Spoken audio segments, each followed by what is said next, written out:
Hello friends, welcome back to my channel. आज की इस वीडियो में हम लोग एनवायरमेंटल स्टडीज़ के कुछ इंपॉर्टेंट क्वेश्चन को डिस्कस करेंगे।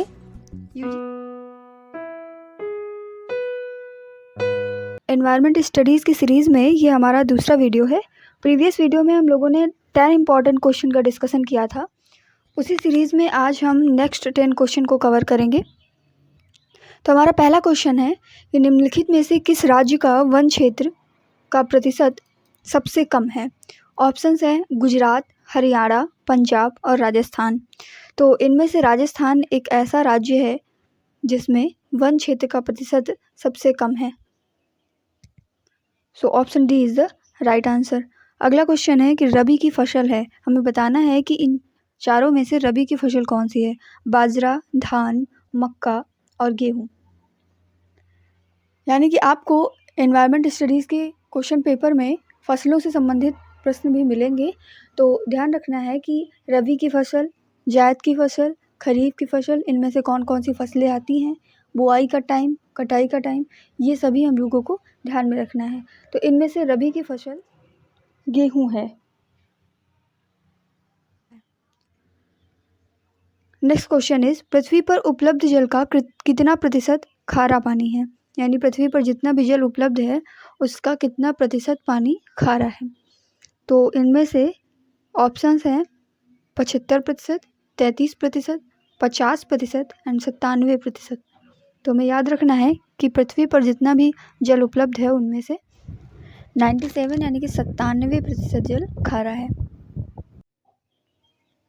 अगला क्वेश्चन है कि वायु अथवा जल के द्वारा मृदा का हटना कहलाता है। यानी वायु और जल के द्वारा जो मृदा हट जाती है, मिट्टी हट जाती है, मिट्टी का कटाव हो जाता है, उसे क्या कहते हैं।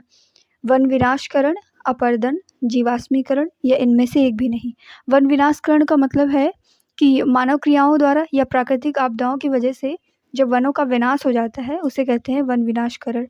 जीवाश्मीकरण, जीवाश्मों का बनना। अपरदन क्या होता है, मिट्टी का कटाव वायु या जल के द्वारा। तो हमारा option number B right answer हो जाएगा। और इसी सीरीज में फिर अगला क्वेश्चन है भारत में कौन हरित क्रांति का पिता कहलाता है।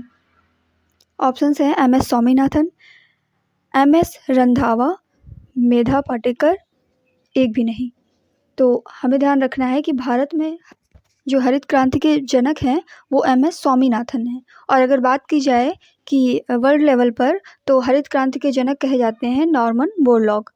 और इंडिया में एम एस स्वामीनाथन हैं जो कि एक वनस्पति विज्ञानी है। नेक्स्ट क्वेश्चन है कि बार बार प्रयोग में लाए जाने वाले संसाधन कहलाते हैं। हमें बताना है कि ऐसे संसाधन जो बार बार प्रयोग में लाए जा सके उनको क्या कहते हैं। तो इन्हें नवीकरणीय संसाधन या नव्यकरणीय संसाधन कहा जाता है, जिन्हें हम इंग्लिश में रिन्यूएबल रिसोर्सेज भी कहते हैं। फिर अगला क्वेश्चन है कि प्राकृतिक संसाधनों में कमी का कारण है। जनसंख्या वृद्धि, आर्थिक विकास, वर्तमान जीवन शैली या उपरोक्त सभी। तो ये सभी कारण ऐसे हैं जो प्राकृतिक संसाधनों में कमी का कारण बनते हैं। अधिक जनसंख्या वृद्धि के कारण भी प्राकृतिक संसाधनों में कमी आती है। अगर हम ज़्यादा आर्थिक विकास करेंगे तो हमारे प्राकृतिक संसाधनों का दोहन होगा और प्राकृतिक संसाधनों में कमी आएगी। और वर्तमान जीवन शैली जो कि आधुनिक जीवन शैली है, इसमें प्राकृतिक संसाधन बहुत ही अधिक मात्रा में उपयोग हो रहे हैं और उनका दोहन भी हो रहा है। इस कारण प्राकृतिक संसाधनों में कमी आ रही है। इसलिए option number D is the right answer. अगला क्वेश्चन है कि केचुए पालकर कौन सी खाद तैयार की जाती है। हमें बताना है कि केचुए पालकर कौन सी खाद तैयार कर सकते हैं। तो केचुआ एक जीव है, तो हम इसमें याद रखेंगे कि जैविक खाद तैयार कर सकते हैं। वानस्पतिक खाद पेड़ पौधों से तैयार की जाती है, रासायनिक खाद केमिकल्स से, और अजैविक खाद जो है अजैविक वस्तुओं से बनी होती है, जैसे कार्बन हो गया, हाइड्रोजन, नाइट्रोजन, इन सभी से बनी हुई खादों को अजैविक कहते हैं।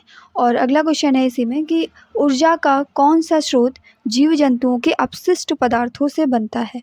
तो हमें बताना है कि ऊर्जा का कौन सा ऐसा स्रोत है जो जीव जंतुओं के अपशिष्ट पदार्थों से बनता है। तो हम याद रखेंगे बायोगैस ऊर्जा का ऐसा स्रोत है जो जीव जंतुओं के अपशिष्ट पदार्थों से बनेगा। और अगला क्वेश्चन लास्ट है हमारा कि शीत मरुस्थल का उदाहरण है। इनमें से कौन सा एक शीत मरुस्थल का उदाहरण है। ऑप्शन है थार, सहारा, साइबेरिया, ये एक भी नहीं। तो हमें ध्यान रखना है थार का मरुस्थल भी गर्म है, सहारा भी गर्म है।